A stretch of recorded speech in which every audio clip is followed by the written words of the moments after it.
very good evening to you on this 28th day of August 2023, just 3 days before we get to the end of the month of August and be now 4 months away from 2024.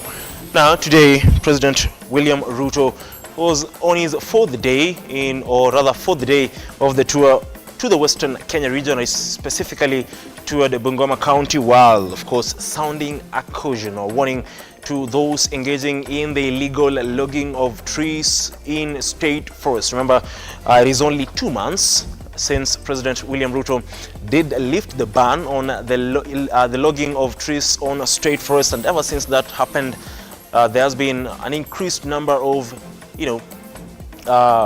illegal logging across forests in the country. But again, today, the blame game in regards to the power outage that was witnessed in the country on Friday continues as the energy CS, that is Davis Chirchir, says they had to restore Lake Turkana power plant to the national grid. Now, this comes even as Operation Lindo Gatuzi says they do have intelligence on what really happened, and they want answers from the energy CS and of course the Kenya Power Managing Director, that is Engineer Joseph Cyril. All those on our bulletin this particular evening, but first of all, let's have a look at what's making headlines.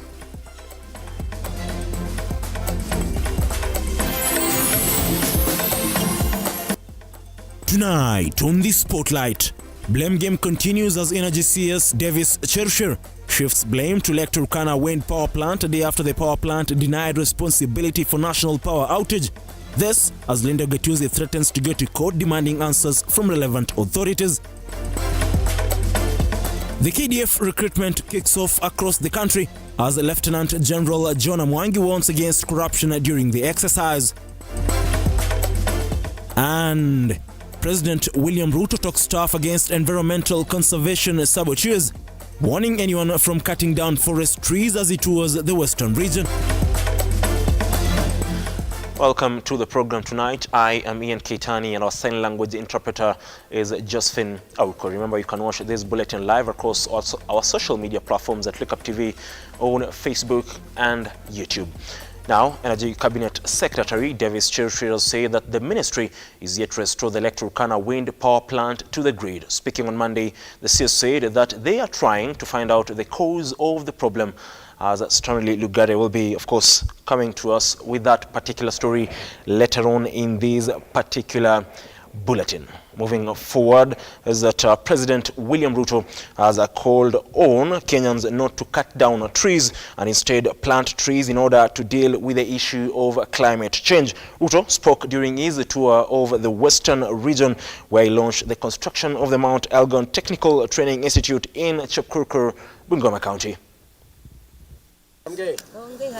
Day 4 of President William RUTO's Western Region tour, the head of state taking the opportunity to slam those engaging in the illegal logging of trees across the country, with a rapid invasion of forest reported ever since the head of state lifted the ban on logging in state forests. Maneno ya kukata msitu haitaendelea. Hapo pia lazima tukubaliane. Maneno ya kukata msitu itakoma. Hii msitu ni ya muhimu. Hii chakula tuko nayo shambani itakuja kuwa nchi kame tukiendelea kukata msitu. Nyinyi mnajua hivyo? Ile msitu ndio inachunga mvua yetu, ndio inahakikishia kwamba tunapata chakula, tunapata mvua, ndio tuweze kufukuza njaa. Tumekubaliana mambo ya kukata msitu ikome? Wale watu wote wa kukata msitu mimi nitawaweka kiboko. Bungoma bado hatuna maji ya kutosha, na niko na mpango maalum. Kesho katika baraza la mawaziri tunapitisha dams zingine 26 ambazo tunataka kujenga kwa minajili ya kupatikana maji. While taking a swipe at the opposition over its demonstrations with the high cost of living their key concern, RUTO promised more support to the farmers in a bid to increase production, with a fertilizer store set to be constructed in the area in a bid to ease access to fertilizer. Nimetembea hapa, nimeona nyinyi mko chonjo sana. Mimi nawaambia pongezi bwana. Nimeona mumepanda mahindi kupanda, na vile vile tutumie kilimo kuzalisha ajira, hawa vijana wapate kazi, na kilimo pia itusaidie kusukuma uchumi wa taifa la Kenya. ndio pia tuondoe umaskini. Tunaelewana? Na njia ya kupunguza gharama ya maisha ni kupunguza gharama ya chakula kwa kusaidia mkulima. Ile mbolea mlikuwa mnanunua shilingi 7,000, tumeteremusha saa hii mpaka shilingi 2,500. Wakati wengine wanahangaika barabarani maandamano na kuvaa sufuria kwa kichwa, nyinyi muko shambani mnatusaidia kuzalisha chakula. With the statistics showing a high number of students failing to turn up in schools, President Ruto cautioned parents over failure to enroll their children to access education. Tunataka watoto wote waende shule wasome. Maneno ya kufanyisha kazi watoto ya nyumbani na kuchunga ng'ombe na kwenda shambani, hiyo maneno mkomeshe. Watoto waende shuleni. Nyinyi mnanielewa? Na maneno ya kupasha tohara wasichana ikome. Hiyo maneno haiwezi kuendelea tena. Nimesema wasichana wetu wa Mount Elgon, ile maneno ya zamani ya kutairisha wasichana tuwachane naye. Hawa wasichana ni wakwenda shule. Nyinyi mnanielewa? Na wewe ukiendelea na hiyo biashara, angalia mimi kwa macho. Mimi nitakutana na wewe. Nyinyi mnanielewa? On his part, Prime CS Musalia Mudavadi called on Kenyans to be on the forefront in environmental conservation amidst the campaign on matters like climate change, while assuring residents that the Kenya Kwanza administration will hand over title deeds to those living along the Mount Elgon area. Ni lazima mushikilie hiyo agenda ya president ya climate change kwa muhimu sana, kwa sababu dunia inaharibika kwa sababu watu wameng'oa misitu, wameharibu. Kwa hivyo mimi najua kwamba mkishikilia hapa mambo itakuwa sawa. Na mimi nakumbuka mliniambia iko kitu kidogo tu mnataka president amalize. Kwa sababu mlisema saa nyingine mkipanda miti hamjui kama iko nini. Mnataka wamalizie ile title deed zenu alafu mambo ikwishe. Si namna hiyo? Moving forward, Lieutenant General John Mwangi, the Vice Chief of Defence Forces, has today launched the 2023 Kenya Defence Forces Recruitment Exercise at the Defence Headquarters in the capital, Nairobi. The exercise commenced immediately at all the publicized recruiting centres nationwide. The exercise will end on Friday, the 8th of September 2023, with hundreds of youths flooding the Kapenguria playground in Pokot County for the KDF recruitment.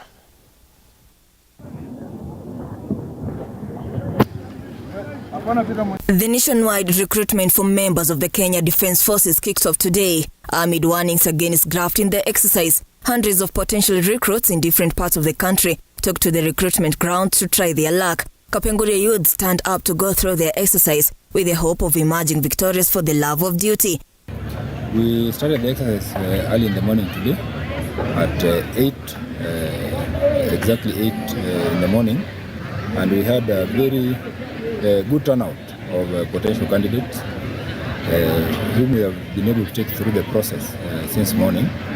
The turnout was in excess of 550 candidates, and since morning we have been taking them through the process.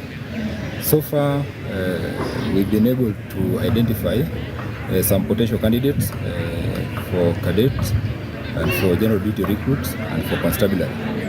We are recruiting in 4 categories today here. We have The residents have welcomed the exercise, which they say was devoid of any corruption activities. The Ministry of Defence had sent text messages to mobile subscribers warning them against fraudsters ahead of recruitment. And then after that, we'll identify a few whom we will take through a medical process. At the end of it, we hope to get the best candidate from this region who will be able to join the Kenya Defence Forces. We hope to finish the exercise in time, and we are very appreciative to the people of this area for showing confidence and coming in large numbers to try out for the Kenya Defence Forces. What I'd like to say is that I'd want to warn the general public against acts of corruption. I want to assure the people of this area that this exercise is free, is fair, and is very transparent. And those whom will recruit, everybody will be able to see that the exercise at the end of it is very free and very fair. Nataka niombe tu kwamba wataendelea vile wameanza. Kasi kufanya tu haki kila mtu. Wale watoto watakuja hapa, mwenye atapata apate, mwenye hatapata aridhike naye. Pili, President juzi alitangaza kwamba tunataka tuwarecruit watoto wetu pasipo kuwa na hongo, pasipo kuitisha hata shilingi moja, kwa sababu watoto wote hawana uwezo.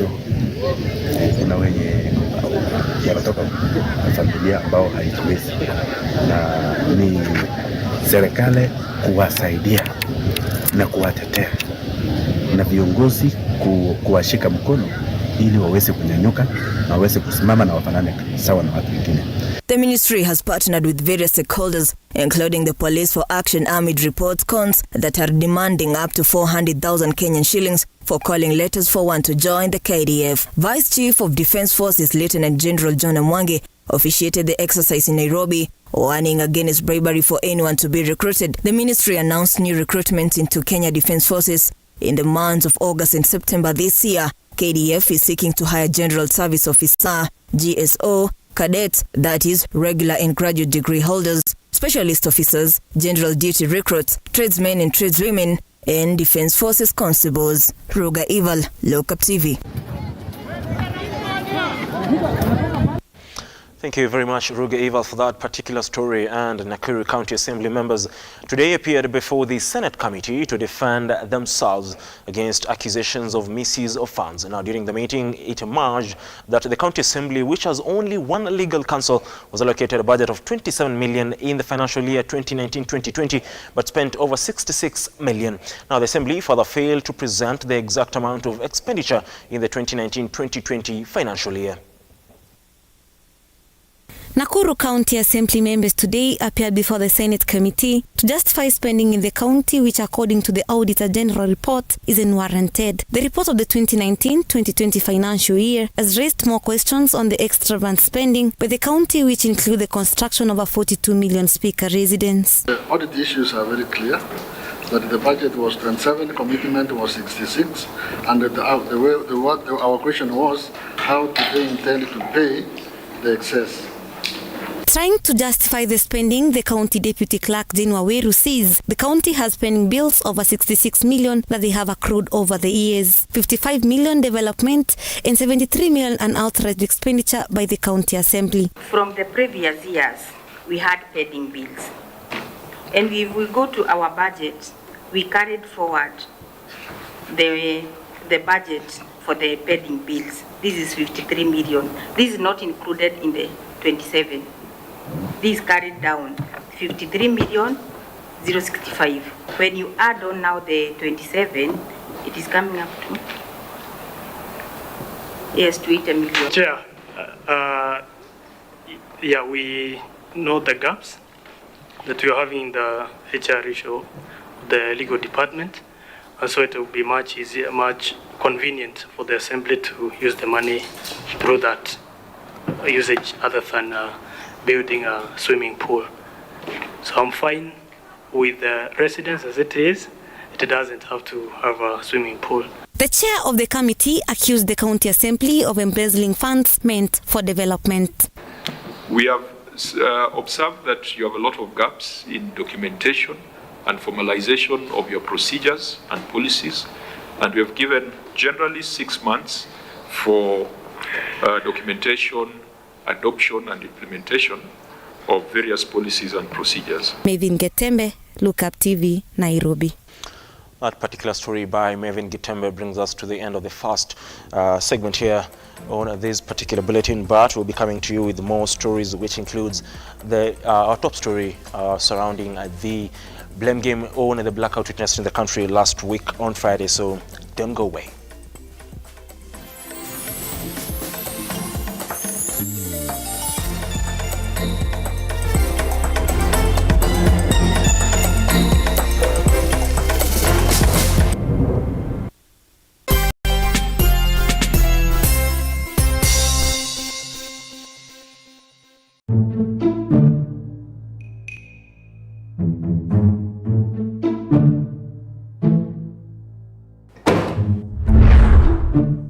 I want this done and filed today. But again, boss, it's already filed. I say today. Can I do it tomorrow? Today.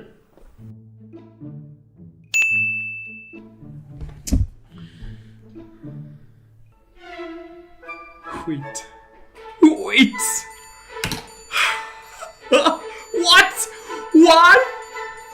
I quit.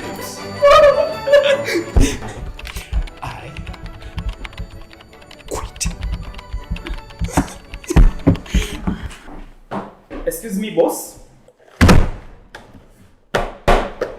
I quit. How do you quit? What are you going to do?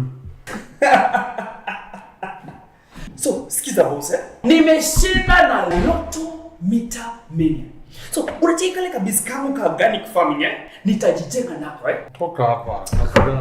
Utarudi tu hapa. Sawa. Adios.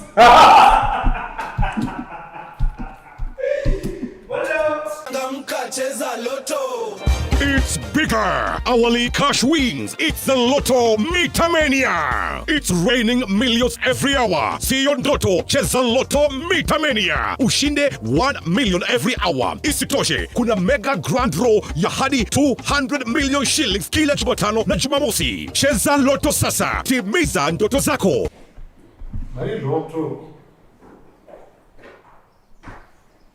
Nenda kwa M-Pesa paybill number 77700. Andika neno look kama account name. Cheza na kati ya shilingi 50 hadi shilingi 2000 na ushinde sasa. Raundi hii ni more draws, more cash. The Lotto Mita Mania is here. Over 18s only. Gaming can be addictive. Play responsibly. This message has been approved by the BCLB.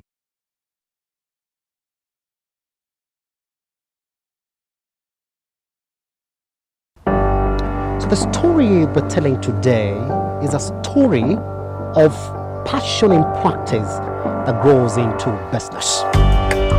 We have partnered with the Youth Fund, talk to as many youth as possible and work with them, hold their hand.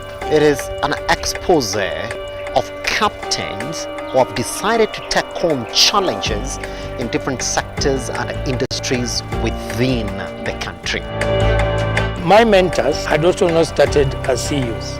They grew up and they showed me how they grew in the organizations. So that's what motivated me to actually do international business. And it was a good experience. As an individual, support in bridging that care, that part of me also to offer a solution. I want to leave this world a better place than I found it. This is the Captain's Arena. My name is Simba Elijah Charles Kiage.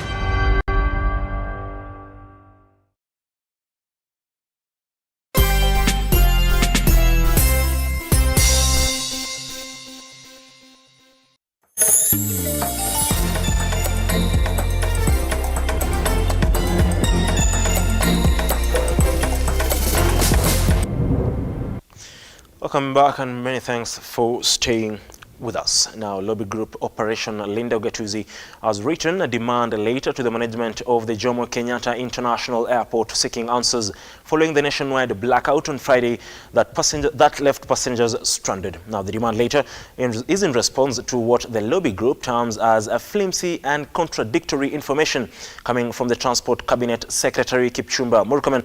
His energy counterpart Davis Chirchir on the Lake Turkana Energy Generation and Kenya Power. That is Kenya Power. Now, Brian Moy files the following story. As blame game on who and what caused the national power blackout continues, Operation Linda Ugatuzi claims it has insider information that the Friday power blackout that rocked the country was well choreographed. The letter and press statement undersigned by its national chairman, Professor Freddy Konyango Ogola, outlined the causes of the power being extreme weather, underscoring that most power outages are as a result of severe weather. In just a day after CS Transport Kipchumba Murkomen cracked the whip at the Kenya Airports Authority, Ogola-led group alleges that the sacking of the KAA boss Alex Gitari was to cover up all illegal activities. The statement reads, and I quote, "We believe that Kenyans are being taken for granted by being fed on misleading information, since we have inside information regarding the fact that the power blackout was well planned and well executed, and the responses by the CS Transport of forcing the CEO KAA to resign was to cover up on some consignment that was being smuggled into the country, as there are several planes that continued to land even as the blackout continued, and power was restored once the mission was accomplished." Further, a letter of demand to the MD of Kenya Airports Authority demanding information because we don't believe that the information you are being given is true. We've asked that how comes generators fail at the airport? It's impossible because even a Kinyozi where I went, even a small shop, even a restaurant has standing generator that works 24/7. So outage is not going to be taken kindly. The lobby now wants the management of JKIA to release documents showing the inventory of all travels of the passenger planes at the airport on August 25th, 2023 during the power outage. The lobby group is seeking a manifest of the inventory of all arrivals of the passenger planes at the JKIA on the 25th of August 2023 when the power was out. A manifest of the inventory of all arrivals of all the cargo planes at the JKIA on the same date when the power was out. A manifest of the inventory of all the departures of the passenger planes from JKIA the same day. A manifest of the inventory of all the departures of cargo planes from JKIA the same day. A manifest of the passenger who flew into the country on the 25th of August. The lobby group, led by Fred Ogola, says if JKIA fails to provide the information with documents as requested, they shall go to the High Court to demand the same.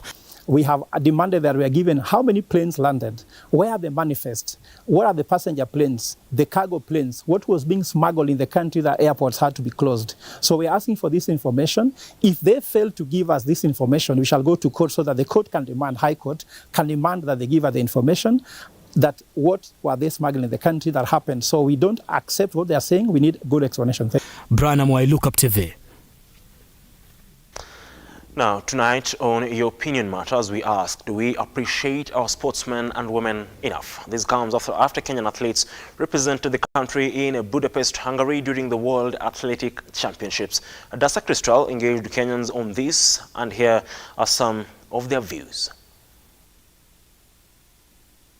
Budapest, we have asked Kenyans on their opinions on how we should appreciate our athletes, and this is what they had to say. Mimi kwa upande ya michezo, unajua kitu inatumaliza Kenya ni ufisadi tu, hakuna kitu kingine.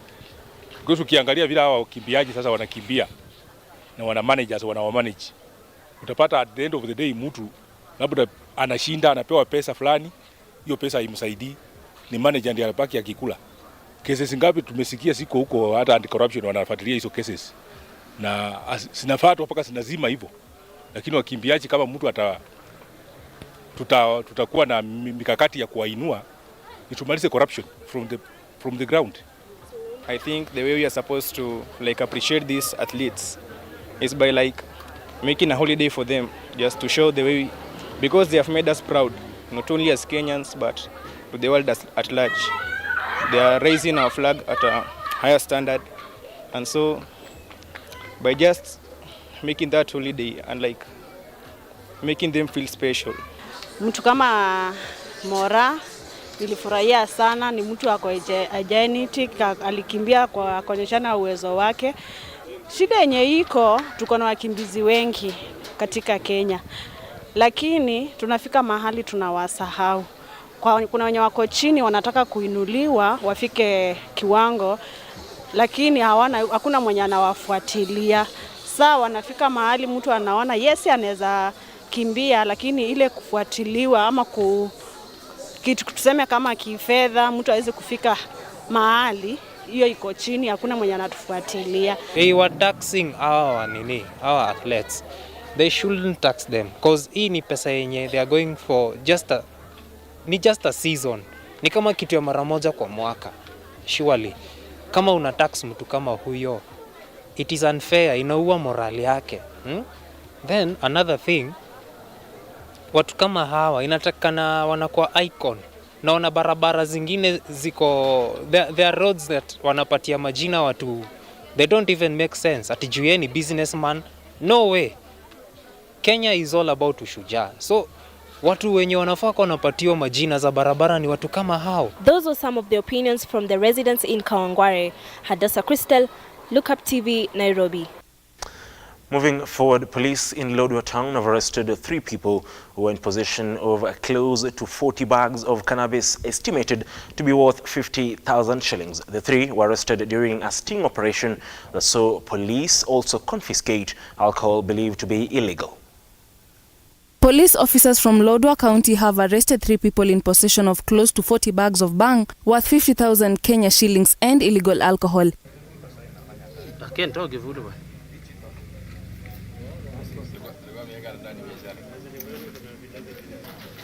In the operation, 132,000 shillings believed to be proceeds from the illegal business was recovered. Tumeweza kukamata misokoto 42 ya bangi na pia tukaweza katika hiyo operation tumeweza kupata hela ambaye ni 132,250 ambaye tunakisia kuwa ni proceeds ambaye ni hiyo biashara haramu ya bangi.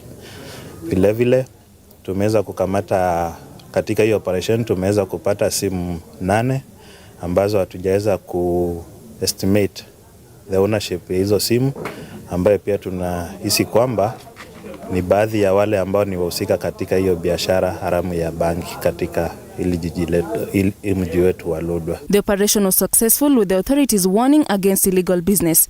Hii serikali iendelee ikaze kamba kabisa na Gachagua mahali huko. Kaza kamba kabisa. Hatuhitaji miadarati na pombe ya ulevi. Shikilia kamba kabisa. Acting on an information from our informers ambao tunashirikiana na wao katika kufanikisha hii operesheni katika mji wetu wa Lodwar. Vile bangi ambayo imekamatwa imeweza kupatikana katika sehemu moja ya kuuza vileo almaarufu wine and spirit hapa Lodwar, na hii ni dhihirisho ya kwamba iko wafanyabiashara ambao wanauza pombe na pia na vile vile wanachanganya na biashara ya miandarati. Kwa hivyo tunawapea onyo na tahadhari kwamba iwapo mtu atapatikana katika biashara yoyote ambaye ameweza kufungua na bado anafanya biashara ya miandarati, hakuna biashara ambaye tutasaza katika hii operation. Nushin Mangasia, Lookuptv, Nairobi. Well, moving forward, an adventure by a group of youths from Bomesichi village in Kisii turned tragic after one of them drowned at Nyakwana Falls in Kyogo Ward. Gilbert Momanyi, age 22, in the company of 7 others, was enjoying an excursion at the falls in Nyaribari Churchir when he decided to swim, but a decision that led to his death.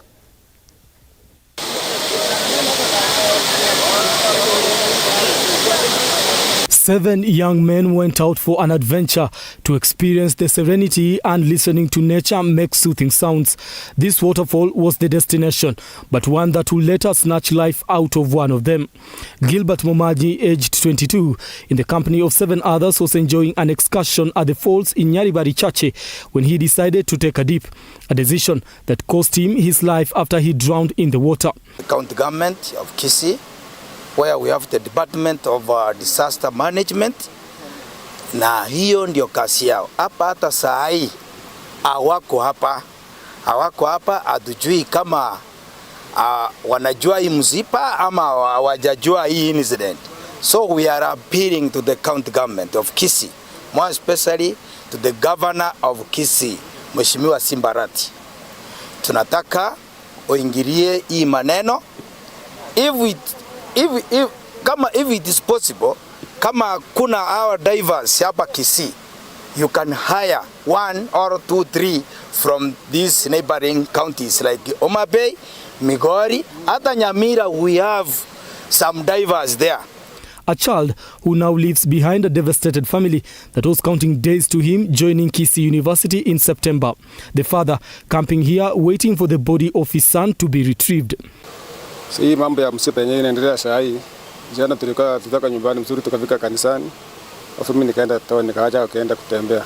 Lakini baadaye nikasikia amekuja mpaka mtoni hapa kuangalia maji kidogo na vitu vingine kidogo. Lakini baadaye nikapiga simu nikamwambia kwamba mtoto yako Gilbert Momanyi ameingia kwa maji. Kutoka jana mpaka saa hii kwa tunaenda kutafuta usaidizi. Lakini bado saa hii bado hatujafaulu na bado tunaendelea siku ya pili. Bado tunasitu kung'ang'ana tuone kama atasapata serikali tusaidie kidogo angalau tutoe mwili kwa maji. A devastated family struggling to come to terms with the death of a loved one now says the authorities are taking forever to help retrieve the body of Gilbert. Watoto walikuja hapa jana. Najua hali ya watoto walikuwa wanatembea na wenzake, walikuwa 7. Walikuja hapa tu kuangalia mto huu, lakini bahati mbaya wakati walitaka tu kuogelea aliteresa kidogo akaanguka hapo ndani. Tulikucha chana wakati tulipigiwa simu tukaingia hapa, lakini hatukuwa na uwezo. We were helpless. Now we wanted the county to assist us. Up to this moment, we have not seen any assistance at all. So we ask if there's anybody who can assist us to get the body from the river. We would be very proud of that. The child was to join university this year, September, Kiss University. So we are surprised. He was a good boy. And we ask the government to assist us if possible we get the body. That's what we need at all. The falls of River Chirchir are known to be deep and with underneath caves where several people continue to perish over the years. Brian Amuai, Lookuptv. Back onto that energy story, and Energy Cabinet Secretary Davis Chirchir has said that the ministry is yet to restore the Lake Turkana wind power plant to the grid. Speaking on Monday, the CS say that they are trying to find out the cause of the problem. Stanley Lugaria now reports. CS Davis Chirchir has signaled a continuous increase in fuel prices should the government fail to provide a subsidy in form of stabilization fund to maintain the increase in price and cushion consumers in this country, as requested by Energy and Petroleum Regulatory Authority EPRA to the national government to provide the mentioned subsidy to control fuel prices, an issue that is pressured by dealers and oil distributors from related countries. Changing the planning pipeline flow rate meant that scheduled cargoes had to be delayed for up to 12 days. Which could have caused a huge cascading effect on the global demurrage charges. The new delivery date range for this particular cargo, KG 14 2023, was put to between 19th and 21st of August 2023 based on the revised pipeline flow rate. This implied that the applicable pricing automatically shifted to August 2023 as per the Master Framework Agreement. The CS has maintained that the ministry is mulling on opting between government to government or spot market to caution citizenry against the projected high fuel price, hinting at the move as an innovative and timely one to protect consumers. It's actively engaging the IOC and employing the advantage of the G2G, because the IOC is not picking the product from the market, which we do not know. The product is being picked from another government body, and therefore we are able to fall back and support the pricing circle with some understanding to a level where this concern can be mitigated to an amicable settlement, and which I wish to confirm. I want to do the cabinet meeting tomorrow, and by end of day tomorrow, maybe Wednesday, have a clear position on an understanding that it should be July or August. But that should not be a problem, because we will leverage on our G2G advantage and be able to seek to see why we should not price it for July as opposed to pricing in August. Chirchir has indicated that the Ministry of Energy is continuing negotiations between them and the countries that sell the oil, following the delayed oil cargo shipment worth up to 1.7 billion shillings, which was expected by the ministry to dock in the country this month, with the applicable price of July 2023. Changing the delivery date without changing the pricing month would therefore breach the agreement, the MFA agreement, the Master Framework Agreement. It is on the basis, or it is on this basis, that the applicable pricing for the cargo was changed from July to August 2023. On Monday, CS Chirchir, while responding to the nationwide power outage witnessed over the weekend, the CS has maintained that the technical team is working behind the scenes to establish the cause of the electricity downtime experienced, which halted and affected a series of activities across the country. On the nationwide blackout, which occurred on Friday, 25th August 2023, when the country experienced a nationwide power outage at 21:45 hours in the evening, in the night, on Friday 25th. The blackout, which was occasioned by loss of our Turkana plant, which at that time was generating 270 megawatts, and which, when the loss happened, it triggered an imbalance in the power system and tripped all other main generations, units and stations, leading to a total blackout on the grid. Well, that particular story by Stanley Lugaria brings us to the end of this bulletin on this 28th day of August 2023. Thank you very much for joining us. See you again tomorrow, and do have yourself a lovely night.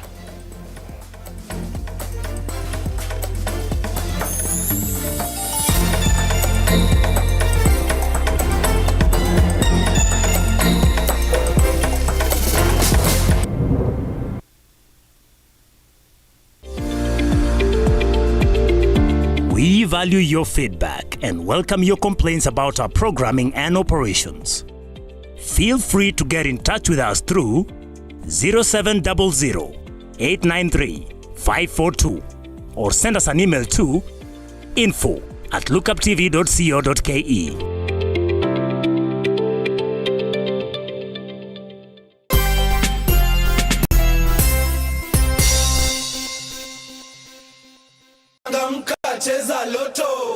It's bigger. Hourly cash wins. It's the Lotto